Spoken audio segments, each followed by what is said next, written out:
Best openings for Blitz for beginners and improving players. In general, I don't advise that you play Blitz, really, because the problem with Blitz is that you're training playing fast, and if you want to improve at chess, you want to practice finding the best moves, and if you've only got 3 or 5 minutes on the clock, you're not going to be able to do that. Okay, so I think when you are already skilled and adept at finding good moves, then playing faster time formats can be a good way to practice that and to drill that and to get a bit snappier at it. But you won't progress in chess as fast playing fast time formats as you would playing 15 plus 10, 30 minute, 60 minute. Okay, so in general, I don't advise it, but if you're going to play Blitz, then my advice is to find openings and responses to openings that very quickly take your opponent out of their comfort zone and put them into your territory that you know a bit better and that you've prepared. So first I'm going to show you an example of a game that I just played right now, where I used the Black Lion against 1e4, and then we're going to go through quickly a few ideas for some other openings that may be fun for you to play in your Blitz games. So enjoy. Hey guys, got a 15-minute game on the board against Sush, who looks like from the Netherlands. I've got the white pieces, I've played 1e4, and we have the French on the board. So I'm going to play something slightly unusual. I'm going to play the Ortho Schnapp Gambit, which is something I looked into recently. Oh, he's resigned. Alright guys, got a 5-minute unrated game on the board. I'm going to play the Black Lion because it's Blitz, and I think for me the advantage of knowing what my first moves are very likely to be and what my opponent's moves are very likely to be could give me a minute advantage on my opponent. So this is all about the clock and not blundering. Okay, so there we go. So I'm not pre-moving, but I'm just dragging the piece there ready to drop. Okay, that's fine. And now I'll pre-move the capture if he captures. Okay, that's fine, good. My next move will be c6. It's nice that this is an opening system that goes so deep. And now my next move. This is great, it's been very obliging. Alright. And now the knight is going to come round. I've kind of given up playing the Black Lion in rapid. I'm having far too mixed results. You see, also because I'm playing this quickly, he's also playing a bit quickly as well, which could actually be detrimental. So I pre-moved the bishop to capture, there you go. Now the rook's going to come over here, and I'm targeting the h3 pawn. And now that's the next move. I've only used 15 seconds of my 5 minutes so far, so if it comes down to thinking, I've got an extra almost a minute thinking time now. So clearly this pawn is a target because its defender is pinned. Okay, so he's defending against that. Right, so I think now the idea should be get castled, get both rooks on that side of the board, and just bombard this corner. All right. I'm going to take out that pawn for sure. We don't need that pawn there. Okay, I've got knight to here. So currently that pawn's actually defended 1, 2, 3 times, right? This pawn, however, is only defended the once. So how about I move my king, rearrange my queen and my bishop? What's he going to do about that? So now he's looking at queen takes h3 mate. So he's going to have to push his pawn, isn't he? Okay, so now let's have a go at the pawn. He can't push it again. Bang! Checkmate. Okay, does he want a rematch? Let's have a look. Does he want a rematch?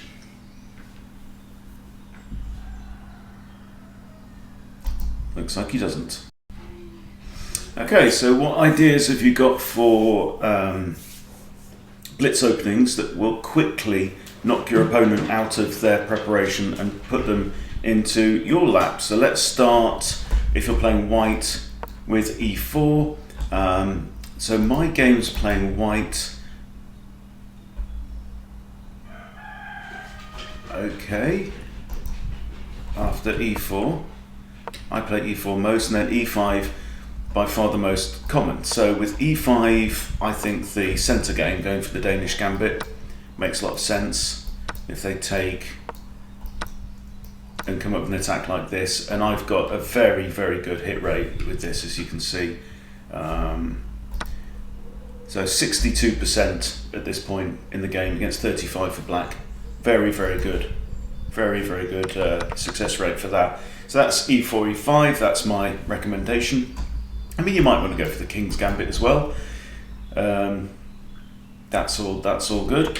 So second most popular response is c5, the Sicilian. So against the Sicilian, maybe the Smith-Morra, something like that. Slightly less common, and they may be prepared for it. And this is a bit like the Danish, you know, you offer a pawn in the middle, then you offer another pawn. And when they take that pawn, you take with the knight. And again, you should be in your preparation, and they should be really in the fragments of their own. Okay, and that's it really for the e4, c4. What about d4, the Scandinavian? Well, you've got a couple of options. At the lower levels, I think the Tennyson Gambit might be interesting, and that there's a trap in this. You go there, knight comes here, now attacking the pawn. Black defends the pawn with their knight, fair enough. You play d3, they take, bishop takes, okay? And then if they decide that they don't like having this knight hovering around here, as they might think, oh no, he's going to put his bishop there and, you know, threaten me here. If they play h6, then you have a very nasty trap, which is knight takes f7 anyway, and the king can't capture, because then bishop to g6, and the king cannot retreat because it's still in check by the bishop. So whatever the king does, the queen's going to fall. Okay, so that's the Tennyson Gambit. Another option is against this, the Black Mardima Gambit, which you can also get from d4, d5, e4, right? But it's the same with the Scandinavian. If you're an e4 player, which I am, so e4, e5, and then d4. And then if they capture, free pawn, right, then you play knight c3, and they'll normally develop their knight to defend the pawn again. And then in the Black Mardima, you play f3, so you're prompting them to take the pawn. Now the normal move is knight takes, all right, so you're kind of down 2 pawns, so you're down 1 pawn at this point, but you've got both knights out, and can lead to sharp games. But there's another very, very cool line which I've shown in one of my videos before, where you take with the bishop, with a queen, offering up this pawn. Black goes, hey, I'm playing a numpty. This guy has no clue, right? So they grab with a queen. Then you bring your bishop out to e3, hitting the queen, and the queen goes, I spy an undefended pawn. I've got to move the queen anyway. I may as well. I can't come back here to attack it, so I've got to come here. So I'm now attacking this pawn, right? And now you can see, for me, I've had this position 4 times and won every single one of them. So you castle. Now the rook is occupying the whole d file. This is important. But an eagle-eyed black player who thinks he's playing damas spies that the queen and the rook are on the same diagonal, and that this square is defended by the knight. So they go, ha-ha, I have you, Mr. White. And you go, oh no, my queen. Too late. Haha, I grab your queen. Your queen is mine. And you go, haha, but your king is mine. I have you in checkmate. Can't move anywhere because the rook is covering the whole d file. And that's a lovely little trap. So I think maybe the Black Mardima might be fun. It's something I need to look into a bit more. I haven't really prepared it very much. So that's openings as white against the 3 most common, King's Pawn, Sicilian and Scandinavian. So what about as black? Let's flip the board. Okay, as black. For me, the most common move I face, if I am black, e4.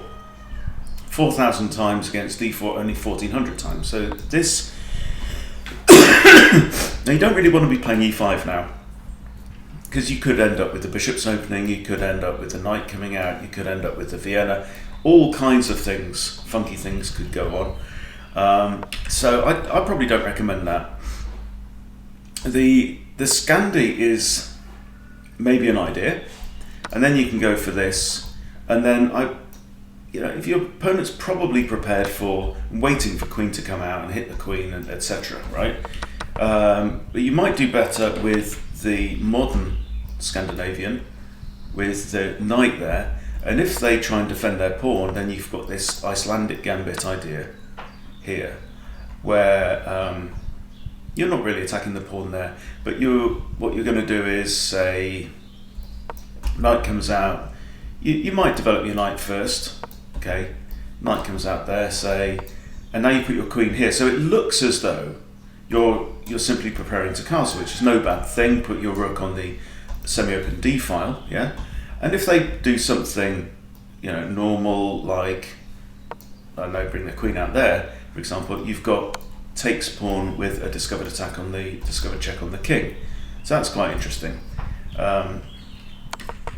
But you don't get that a lot of the time. But even so, I think the modern defence will just make them think a bit, and they'll have to think: do I defend this pawn or don't I? So I think that could be quite handy. Other ideas against e4. I mean, if you're a French player, if you play the French normally, you could just carry on with the French. You can get some quick wins that way sometimes. I think that's more or less it against d4. I mean, what else is there? I mean, there'd be like completely random, the Durash gambit, but I don't know. Never really looked into it. And if someone, I have actually had this in a couple of lessons recently that people have played. So that might be one to look into if you're feeling very dangerous, but you are moving the forget about it pawn, yeah, and you've opened up this line to your king, and because white's e pawn has already moved, the queen could come out, so you're going to have to play a knight to f6 at some point very soon to prevent yourself getting into serious trouble. Okay, so that's that. I mean, if you're a Sicilian player anyway, you could play the Sicilian. But I think for knocking people out of their comfort zone, the Scandinavian is probably your best bet. Against d4, maybe you've got the England gambit, which again comes with its own little traps. So you've got knight out there to attack the pawn, knight comes out to defend, and then you attack with the queen. Then if the bishop comes out to defend, you have this move, forking the bishop and the king. Bishop comes back and you grab that pawn, but this is not, with good play, this is not necessarily good for black. I've played this a bunch of times, so my game's as black. If knight to c3, white has won every game, right? So yeah, so basically with this, yeah, I've had this 6 times and I've only won one of the games, so probably not recommendable. So what else against d4? I mean, you've got the Dutch, of course. You can play the black lion against d4 or e4, because if you do that, they're probably going to grab the centre anyway, and then you carry on. No, you don't. You carry on with the knight there. See what they do. Very often you'll have a knight come out, bring your other knight in, maybe another knight, this. And it's nice if they push the pawn. If they exchange pawns, it becomes a bit of a different game. You push the pawn and then you'll get some normal stuff, and as we saw in the example game. So the black lion can be useful for blitz as well, I think. And that's more or less it. I mean, do you need to prepare against the English? Against the English, you can play the Dutch as well. You could even play the black lion against the English, I would imagine. Yeah. What you don't like to see with the black lion is f4. I hate it when f4 comes out. That really kind of messes things up for the black lion. So there you go. There's just a few ideas for blitz openings. If you must play blitz, I don't recommend you do too much. But if you must play blitz for fun, then some of these gambity lines could be interesting and enjoyable for you. So there you go. There's a few recommendations to get you started. Thanks for watching. See you later.